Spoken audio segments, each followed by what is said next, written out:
I'm Al McFarlane. Welcome to the Conversation with Al McFarlane. Today is Friday, and Friday means we're going to be in the healing circle. Pleased to welcome my co-host, Dr. Bravada Garrett Akinsanya, and we're joined again by our friend and regular in the program, Colonel David Rabb, a U.S. retired uh, veteran and also a therapist. I'll have him give you his credentials before we get going. But before I start, I want to invite people listening to call somebody and let them know that we're on the air, that we're going to be doing this, and we want you to help us grow this conversation. How do you do that? You go to our YouTube channel. That's YouTube/InsightNewsMN, and simply hit subscribe, hit like, hit share, let people know that you're part of this conversation. And we want you to really be a part of it. There's a comment section on all of the platforms that we're on. We're on YouTube, we're on LinkedIn, we're on Facebook, we're on Twitter, and we're on, I think that's mainly it. On all of those platforms, you can leave a comment real time, and I'd love to shout you out. So wherever you're watching from, just drop me a note, say hi. My name is Joe, Bill, Ahmed, and I'm in Raleigh, North Carolina, or wherever you are. Say hello. And if you got a question, put the question in as well. Well, let us begin. And when we do this session on Friday, we use a special protocol for healing. And for that, I want to invite Dr. B and Colonel Rabb in to both join the program and to set the protocol, the intention for this conversation. Dr. B. Yes. Good afternoon, brother. Bye Al and brother David Robb with your bad self. It's good to see you today and just feel the love of hanging around with you brothers. As we do every Friday, we have a special time we set aside so we can gather as a people to claim our healing and our right to wellness. This healing circle is what we call it. And even though we're not physically in a circle, spiritually we are connected. And we want the listening and viewing audience to know that you're part of our circle. And in this circle space, the reason we do things in circle as African people is because everyone in the circle has equal access to the center. Everyone has equal voice to project what you need to say. And we have access to that center of power. In addition to being in a circle, we do that also to honor the healing that comes from standing on the shoulders of our elders, because they're the ones who hoped, worked, and dreamed and prayed our way into existence. So we stand on those shoulders. So we honor our elders in this circle. And we also honor our elders because they're closest to our ancestors. And those are large hopes and dreams that have gone through centuries of existence. And we honor our ancestors because they're closest to our Creator. So today, as we join, we say, Ashe for being here in the room with each other, in this circle together, in this space of claiming our healing together. And with that, I say welcome. And I pass the talking stick. Oh, I forgot to tell you about the talking stick. We have a virtual talking stick. You can't see it. So if you don't see it, don't worry about it because it's virtual.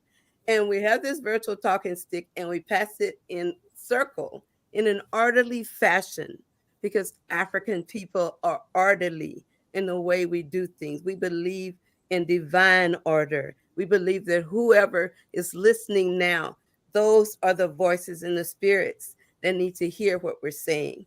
So in this place of healing and in this honorable circle, we pass the torch or the talking stick to one another.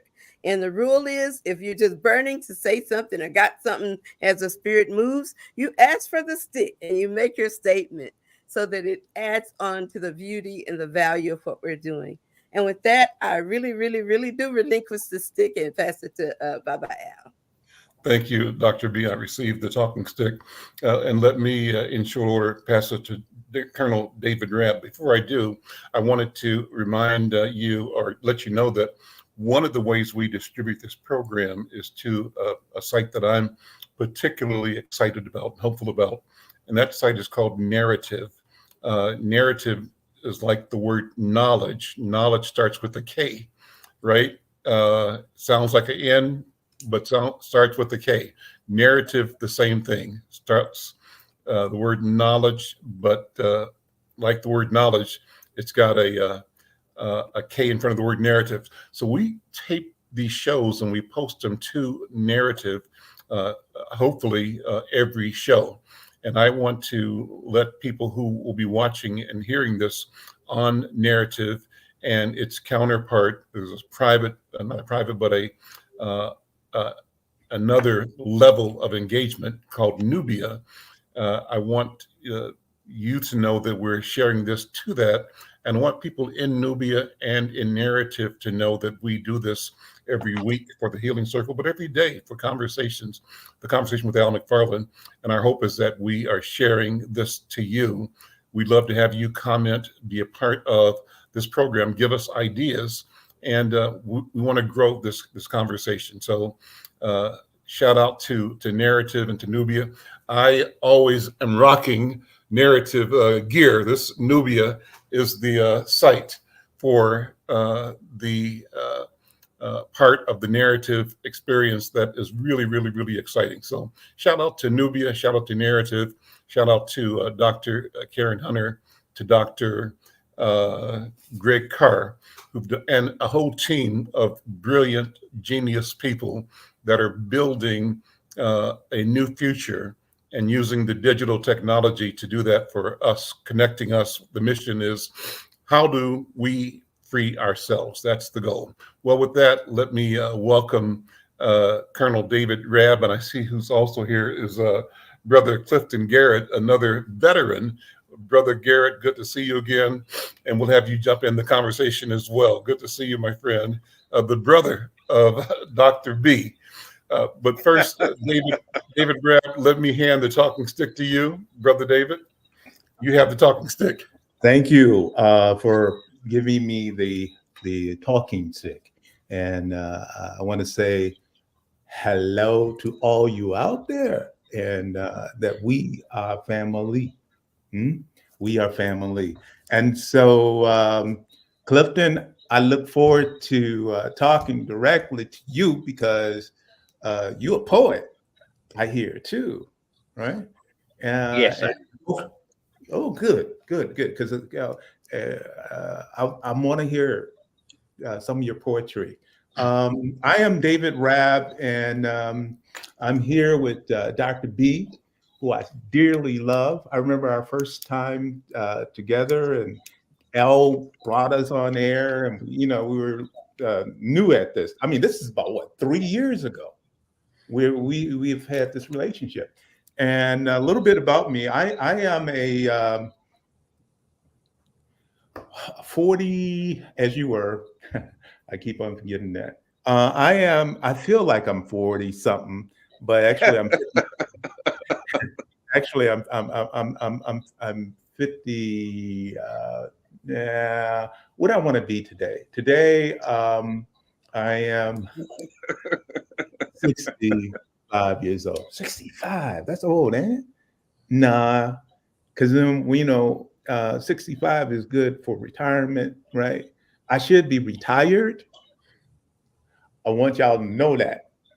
But I can't be retired. I can't retire because I have a community out there, right?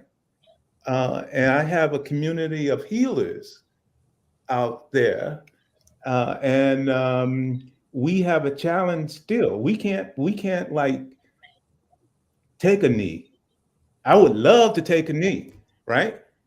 But what my spirit is telling me is like, no, you don't need to sit on the sideline. We got too much work for you. I believe God is good, and you'll hear that a lot from me. But we do have a lot of work to do. And a little bit about me, I served over 41 years in the military. Started off in the Marine Corps, worked my way through the rank to earn the title of sergeant. I was very proud of that because there was not many sergeants that were in my command or company. And my focus was infantry.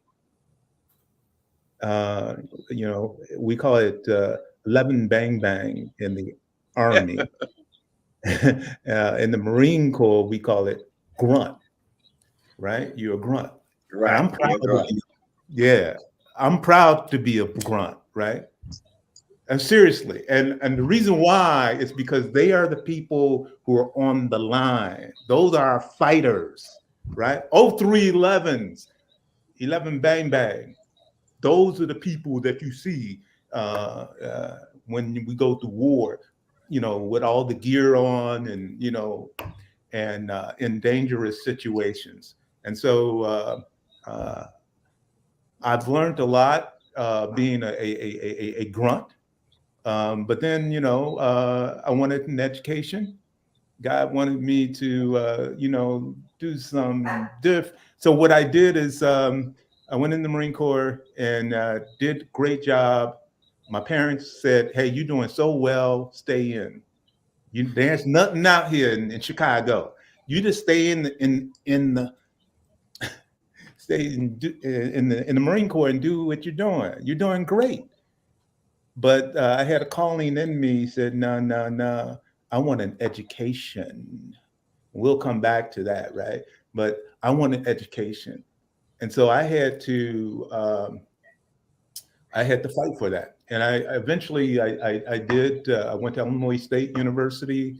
But before I went there, I went to some community colleges in California, as well as community college on post, and then also my community, South Highland, Illinois. And those schools, actually, I think I learned more in those junior colleges than I did in graduate school. Okay, really. And I'll just share that.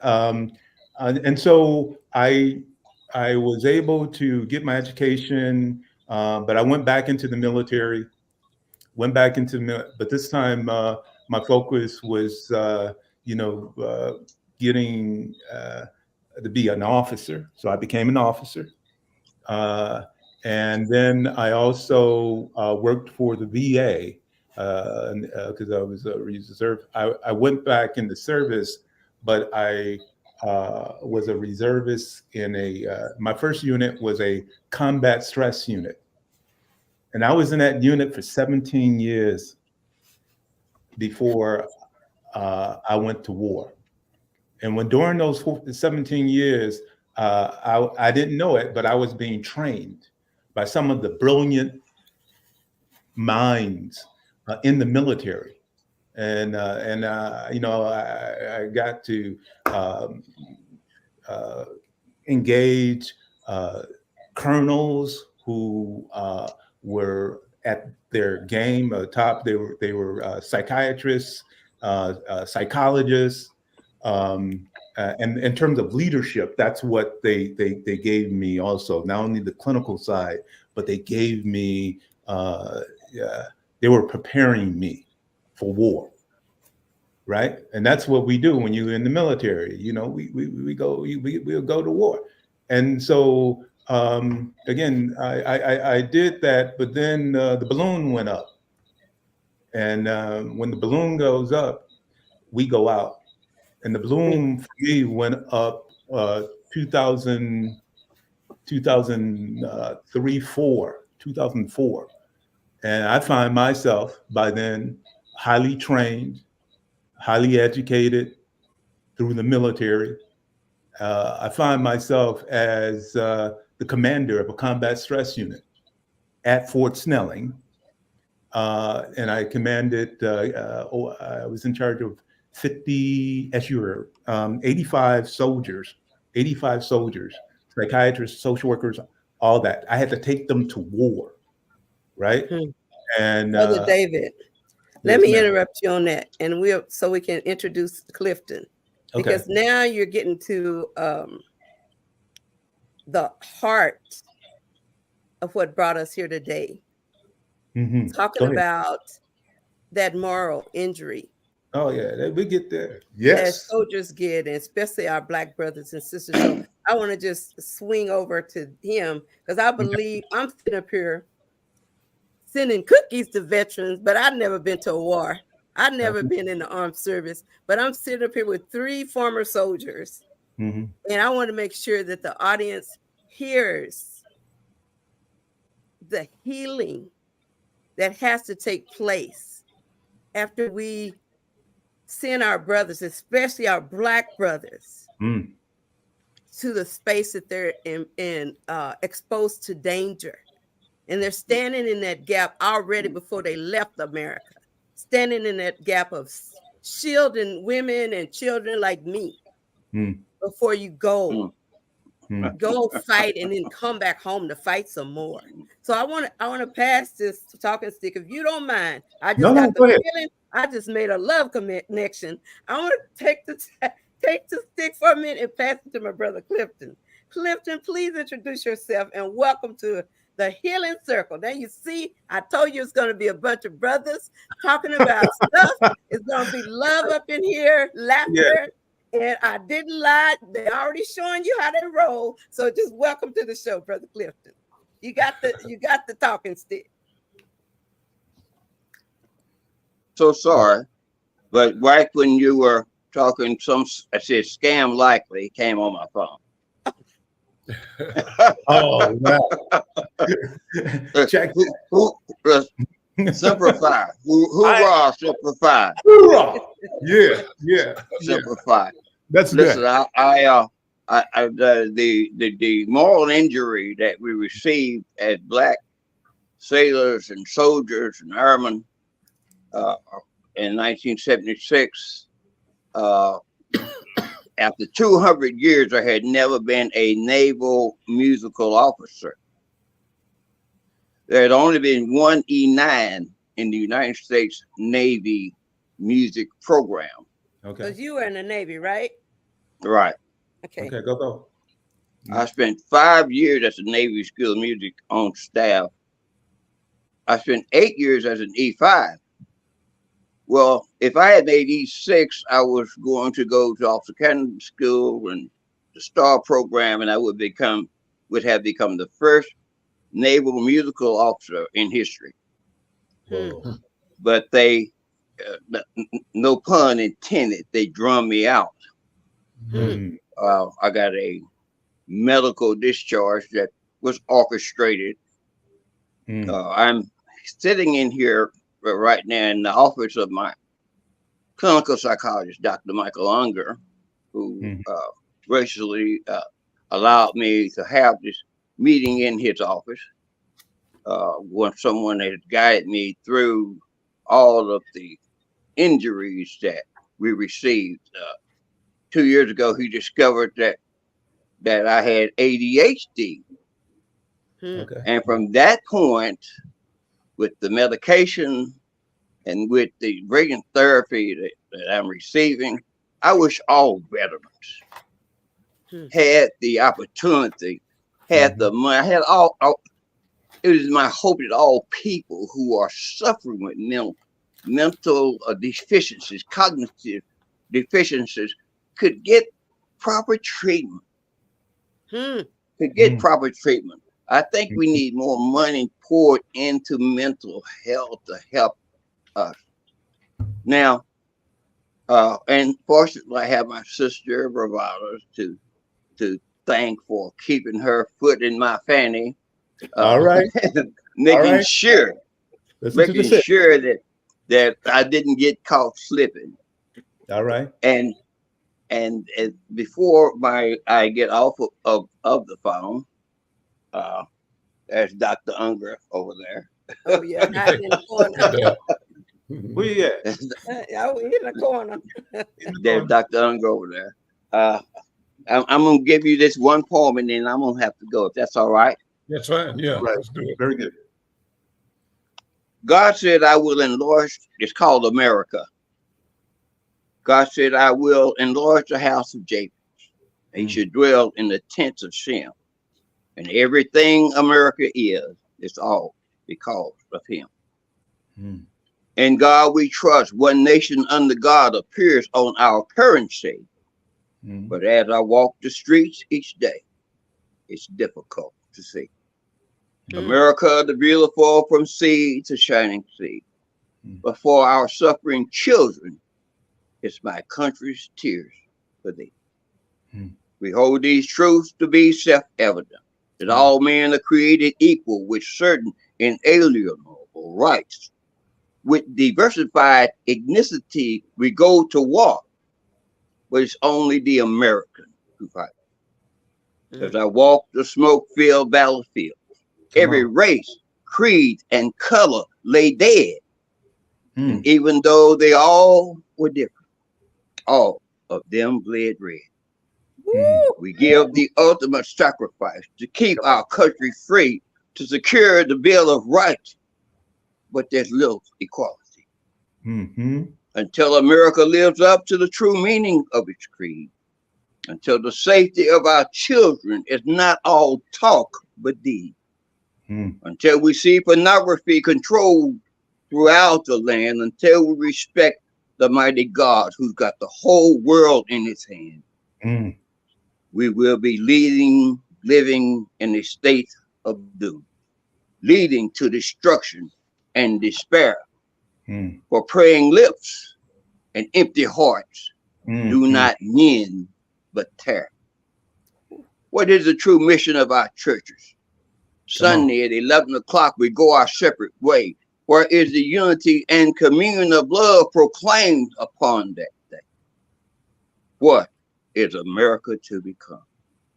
Where will we take our stand? When will we truly and sincerely fight the evil and wickedness that seeks to control our land? America, the light in a world of darkness. A ray of hope, the beacon on the hill, the home of religious freedom where every man and woman decides upon their will. Let us now make our motto brotherly love. What a scepter to behold. A place that brings loving kindness and warmth and hope to the human soul. Let America always stay the land of the free and the home of the brave. Let America always and forever be the beacon of hope to rescue and to save. The children of the world should always and forever be America's greatest interest and concern. I hear their cries all over the world. I know their hearts do yearn. Yearn for a better day, when so much pain and suffering will subside and disappear. Yearn to sleep without the sound of war and gunfire in their ear. Yearn to live without the pedophile around every corner, seeking every way to take away their innocence. They yearn for them to pay. America, a government of the people, by the people, for the people, let her forever be and truly become America, the beautiful, from sea to shining sea. Wow.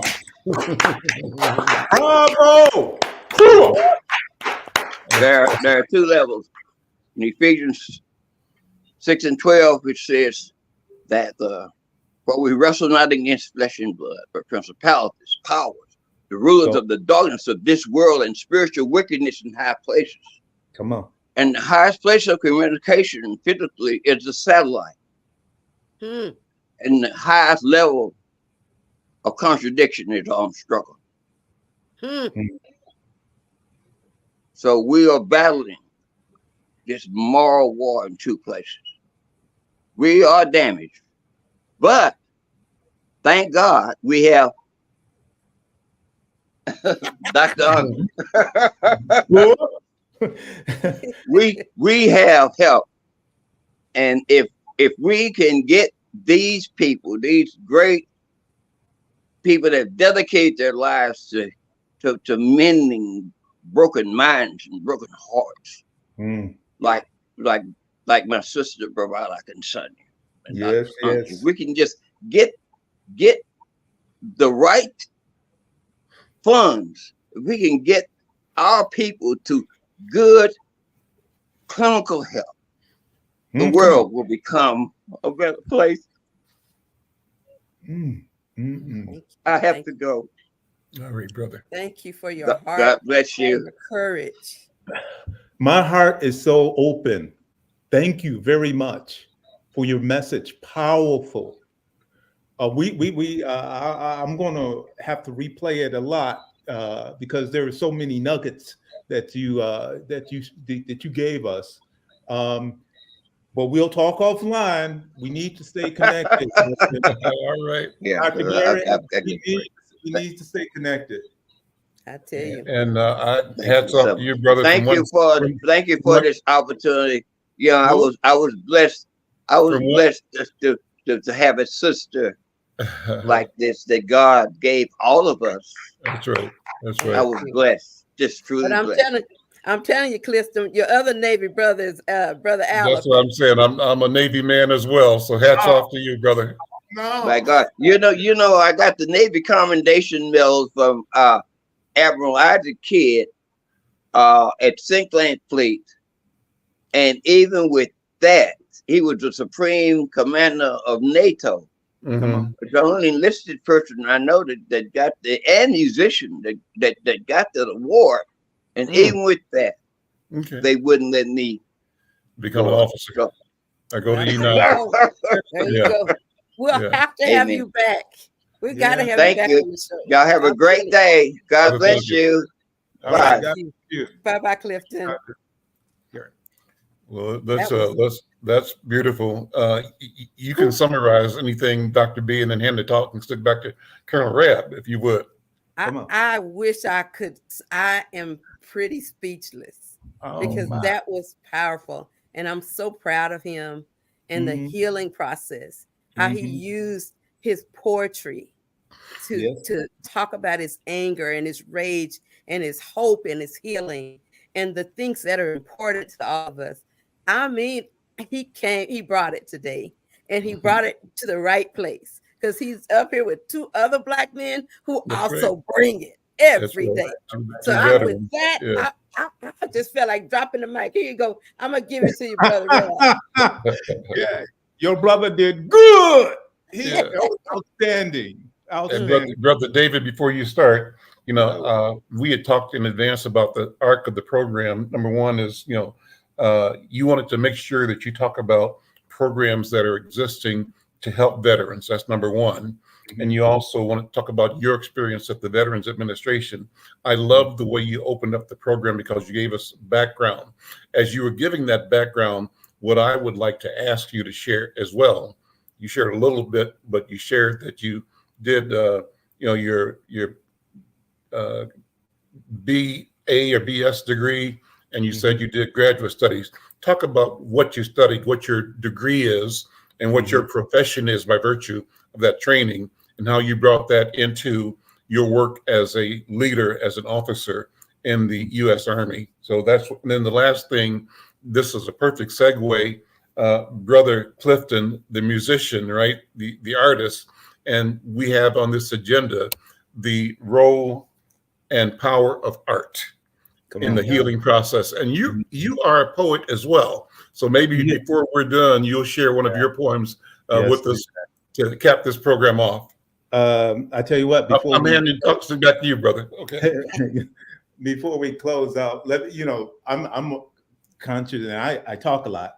Let me first start with the poem. Yeah. Right. So I could piggyback on this. And actually, I wrote this about 2 years ago. And it's entitled "Freedom." Freedom. Freedom. freedom. Some of us can't see it. Some of us can hardly believe it.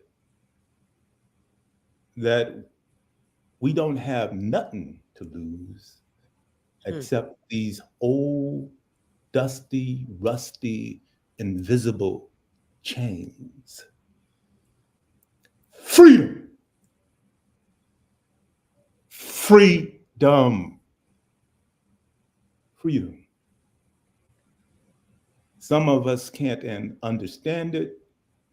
Some of us can't even accept it. That the only thing that we need to lose is these old, dusty, rusty, invisible chains. Freedom, freedom, freedom. Yes, freedom, yes, freedom rings. We don't have nothing to lose. No. We don't have nothing to lose except these old, dusty, rusty chains. Power, they misused it. Guilt, they abused it. Authority, they refuted. Now we don't have nothing. No, we don't have nothing. Nothing to lose except these old, rusty, dusty chains. We are forever free. That's it. Yeah. Freedom is so important. I mean, really, I don't know, people, do you think about freedom on a day-to-day basis? I know I do. I do as well. I do. Do you? Yeah, How about absolutely. you? I do. Okay. You know, we can get a group here just talking about freedom Yeah. and what it means. So I'm going to go with you, Dr. B. Can you give me 3 words that pops up when I say freedom? 3 words. Liberation. Mm-hmm. Wholeness. Now. Al? Ability to do. Okay. Ability To do. Freedom is being able to do. Okay. Can you give me 2 more? Give me 2 more concepts. One, as you were saying, I was seeing the word freedom roll out of your mouth each time you said it. And I saw the distinction between each time you said it. And so what you said and how you said it was powerful and clear. And it brought to my mind what we used to do when I was a student at Morehouse College. We would sit around a place called the Canterbury House, and some of the people that had been doing the field work in Alabama and Mississippi, who were part of the SNCC and doing the Freedom Summer work, would come through and sort of be in respite on the Atlanta University Morehouse Conference. And as often as not, almost spontaneously, we break into song, right? Okay. And so one of the songs that we did, it's not a song, it's a chant, but here's how it sounds. Go. Sounds. Freedom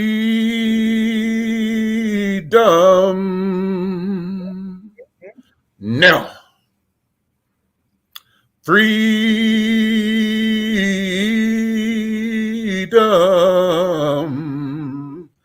now. Freedom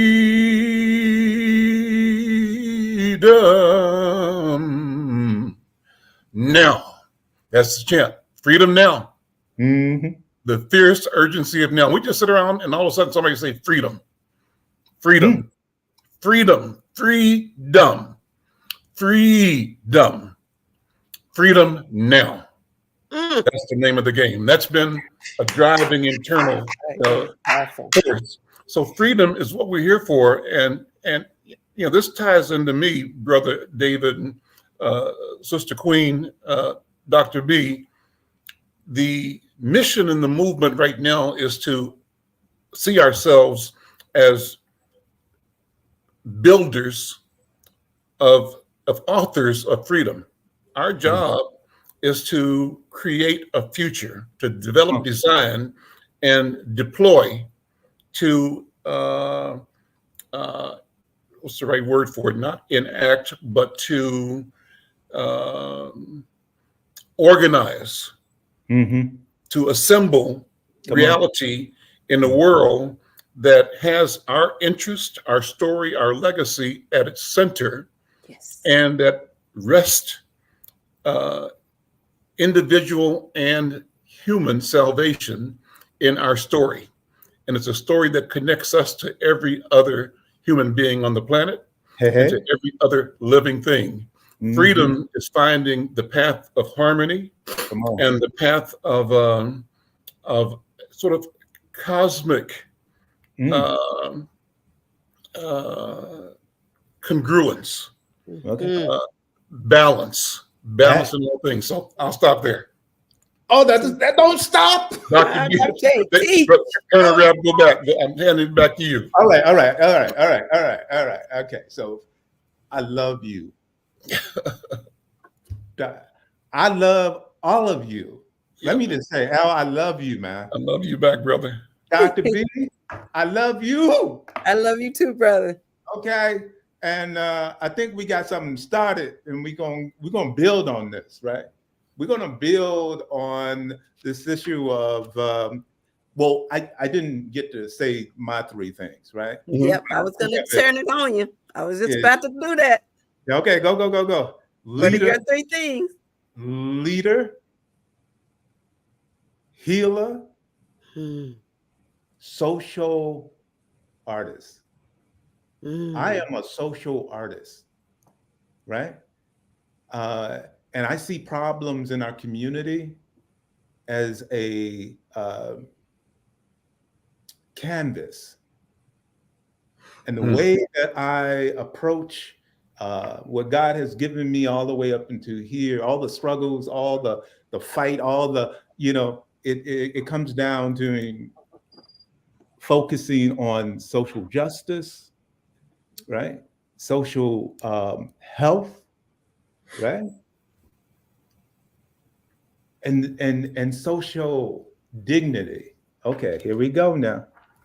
Dignity. That's, I believe, what we are missing. We don't, I mean, parts. We're talking about parts, okay? I think the last session we talked about, Al, we talked about, you know, this systems theory, this issue of, you know, we're parts of the system, right? And so the way I think is that we need to bring in all those parts together, as many parts as we can together, especially as it focuses on mental health and wellness. We need to speak our truth. We need to feel our pain. We need to get encouragement, you know, spiritually. We need to, as my, right now, what's channeling me is my Uncle Bobby from Chicago. Did I ever talk to you about Uncle Bobby? Uncle Bobby, just real quick, Uncle Bobby, he left me with this message. He said, before he died, right? It was,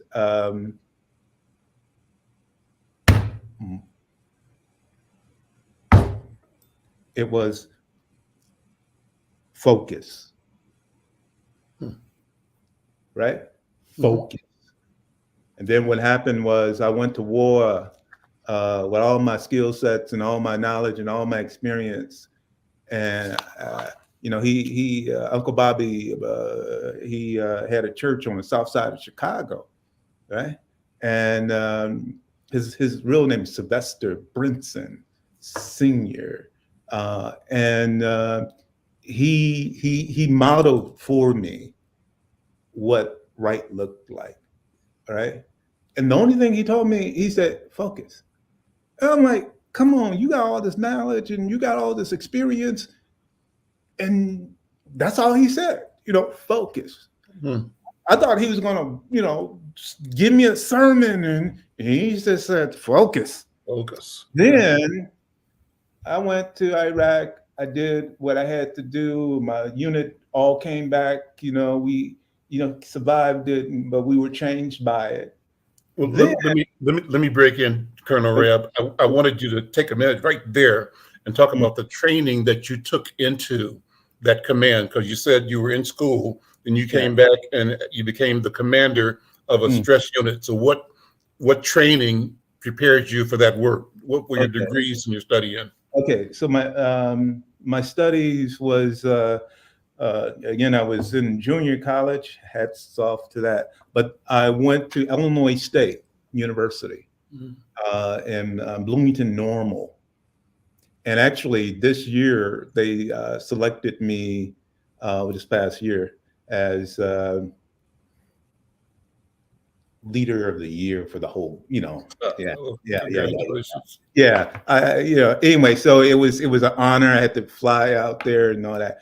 But what it was is, I focused on criminal justice, juvenile justice. I was really wanting to be I wanted to be a therapist. No, as you were, I wanted to be a police officer. A police officer. I was training but that didn't happen. God wanted me to do something totally different. And I didn't even know what social work was, right? But after I went to Illinois State, I got a tap. And they said, hey, you know what? This is no joke. They said, you so smart. They told me this, excuse my French. They said, the director of the School of Criminal Justice, he and his wife brought me into their house, right? Before I graduated. And he said, we're gonna have dinner. But the reason why he wanted me to meet with him and his wife was to say, hey, I think, and sometimes it's good to do this, but he said, I don't think the path you're on is the right path. And I'm like, what? I'm invested in, criminal justice. And they said, no, their fear was that I wouldn't reach my potential, right?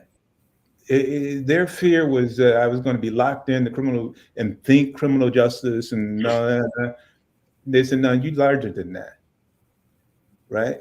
And so then I'm lost, saying, what do I do? What do I do? And then it came to me, you need to focus on social work. And I'm saying, what is social work? I never even heard. Really, I didn't know what social work was. But anyway, there was I went in that direction. I went in the social work direction. I went to the University of Chicago, one of the best schools there is in Illinois, if not in the country. In the country. Yeah. Right. And this was really good. What I got from that experience was being exposed, right? Exposure. And I got exposed to so many people who were brilliant, right? They were like you, Al. they were like you, Dr. B. I got exposed to that, and that changed me to go into social work. Okay, so I'm doing social work, but I wanted to keep true. Be me. Okay, so do you, be true. Yeah? Those three, right? And so I stepped forward and I went to the University of Chicago's School of Social uh, Administration, and it was the best thing I could have done. I learned so much, and then also the counseling. That's where, it focused on clinical social work. So then they had a grant from the VA. I never thought about going into the VA, but they had money on this, stipends and all this other stuff.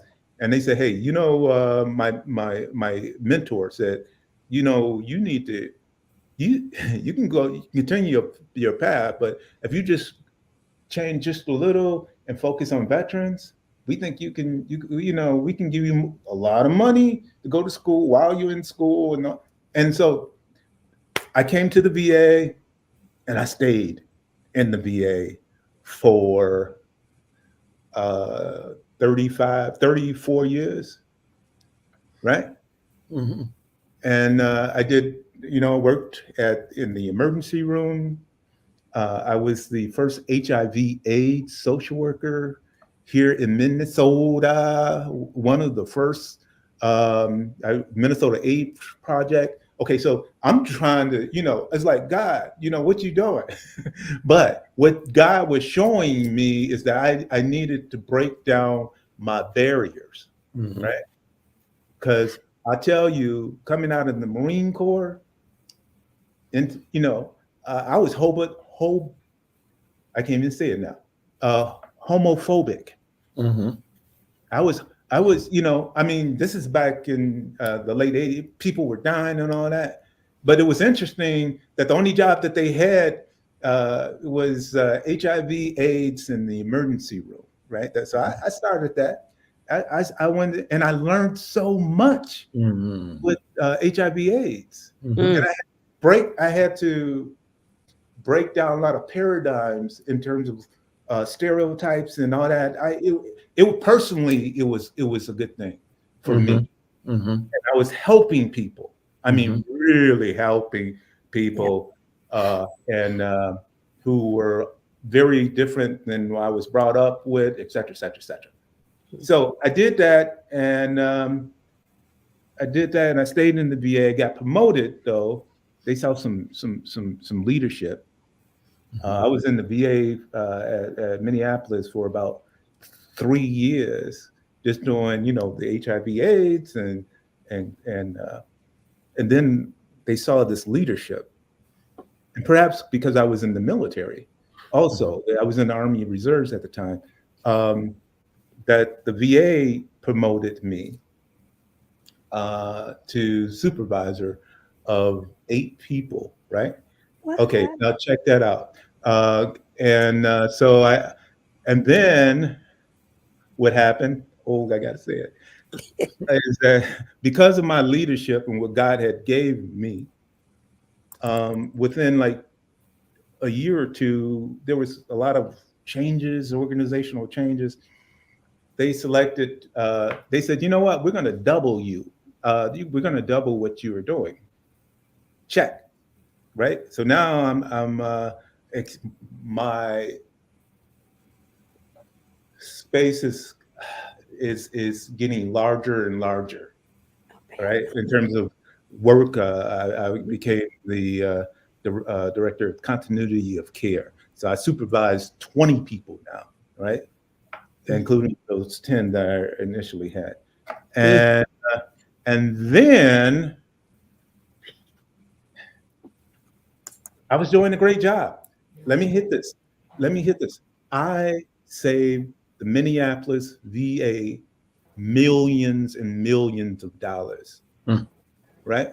Based on what God created, right? All right.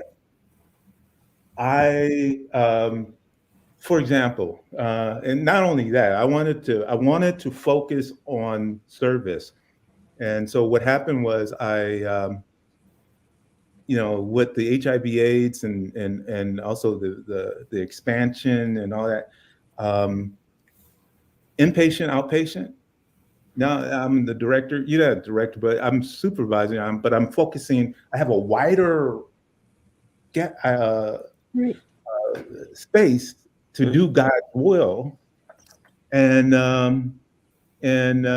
like for example, the 300 people we discharged. 300 people we discharged in like less than a year, right?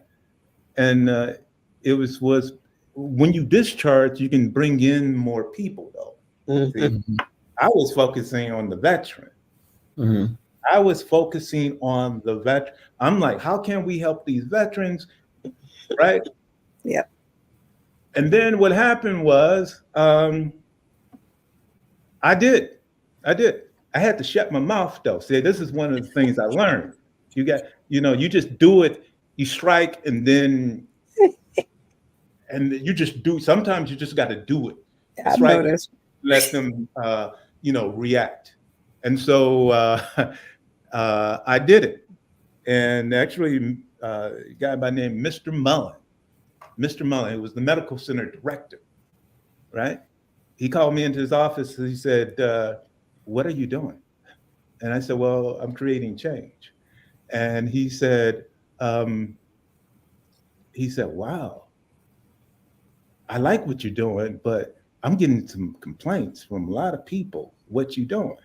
They don't know what you're doing, but they know the county veteran service officers, they kind of concerned about but they, and what I was doing was I was allowing people to be, I was exercising my freedom, and that is to take care of veterans. And so that's what I did. I saw an opportunity. I worked with my small group, and we discharged over 300 people. Now, why? Because that was the right thing to do. I have values. See, I'm proud of the military, right? I'm proud of my training as a Marine in the Army. I'm proud, but we stand up on values. I will die for this country. I was willing to, but they taught me what right looks like. Now I come in here and I'm faced with all these situations, but then I asked for a promotion because I was working. I asked for I said, well, I've been doing this, and you doubled my staff, and I'm doing more. I want a promotion, right? So the request went to my immediate boss. She gave me a thumbs up. She said, yeah, you're doing the work, keep going. I'll validate that, you should get paid more. Then we went to personnel, director of personnel. And I thought I was going to get, personnel, but they approved it too. Then it only had to go one place. The director, Mr. Stephen Kleinglass.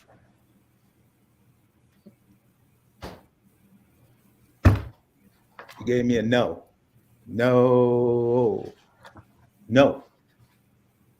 He didn't have to explain his no. But I think part of it was because of the flag. What flag? They flew the Confederate flag at the medical center for everyone to see when they came into the new building, right? I was trying to just do my job. But the director asked me a question. He says, we're getting a lot of concerns about the flag. And he asked me, what would you do? You know, he said, what should I do? He asked me, and I said, sir, you need to take the flag down. That was a no-brainer, you know, based on who I was and who I, you know, got. No, the flag needs to come down, right? And it did. The flag went down, and so did my career, right? So I'm supervising all these people, et cetera, et cetera, et cetera. I'm asking for promotion, you know, because worth. You know, work, you have to think worth. My mentor, Violet Arnold, who is executive director of Double Dutch, and my mentor, right? She was right behind me, and she said, David, you're doing the right thing. Okay. But what happened was, now this is a story. I'm sorry I'm going too long. But the story is, as soon as I was denied, as soon as the door closed on me, I said, I can't work there. I mean, I don't know if I was crying or anything, but what I did is I took a break, and I suggest we should take a break now, and I'll come back because this is a story. I'll come back to what happened after they denied me. Part 2 would be, what did God was watching. That's my message. Is that God was watching all this, right? My development and all this. God, somebody's watching. I believe God was watching me, and he took care of me. And let me give you a little clue. I got a chance to meet Rosa Parks, or to be in Rosa Parks' presence, because of that no, right? I decided I would do something different, but I got a chance to be Dorothy Heights. I didn't know. Okay, Dorothy Heights, Martin Luther King's wife. Curtis Scott. Yeah, Cicely Tyson, the lady who, she wore the hats, right? Emmett Till, mama, got to meet her, right? And I'm talking about, this was like 25 years, it was 20 years ago, right? So God gave me that platform to meet these people, right? After the door was slammed on me, right? And watch and see what God did. That's the second part. This is a good break. Yeah, we'll come back to that. I think we're probably at the end of this show today, as a matter of fact, but what a fascinating show it is. This has been a wonderful program with you and with Brother Garrett as well, talking and sharing. And so when we come back next week, we could take up from here. And but we can't, because next week is a different program. Next week is our COVID program. Yeah, that's right. Following week we'll come back, Brother David, and continue this conversation. Yes, and that doesn't mean you can't come back and join us. But next week we're gonna have Sojourner Truth herself sitting up here and do an interview with her about black liberty, trauma, and COVID and recovery. So you must come back. You can come anytime, Brother Red. Yeah, Dr. B, I attended this program that you said was, and they had so I went because of what you told me, right? And it was a great program. It was a great program. And so thank you for sharing that experience with me. So I look forward to everybody being here next Friday when we have Joyce Marie playing Sojourner Truth. All right, come on now. Come on. Let's ask. I'm going to ask everybody to once again support this program by going to our YouTube channel, YouTube Insight News MN, and be a subscriber. Subscribe and also share and like.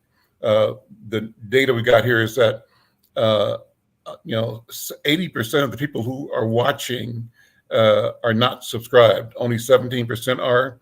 So if you're in the 83% who watch the show but don't subscribe, let's change that right now. Take a minute, go to YouTube and subscribe to this program. With that, we're out of here for today. We'll see you next week. Take care. Bye-bye. Thank you. Good thing, y'all.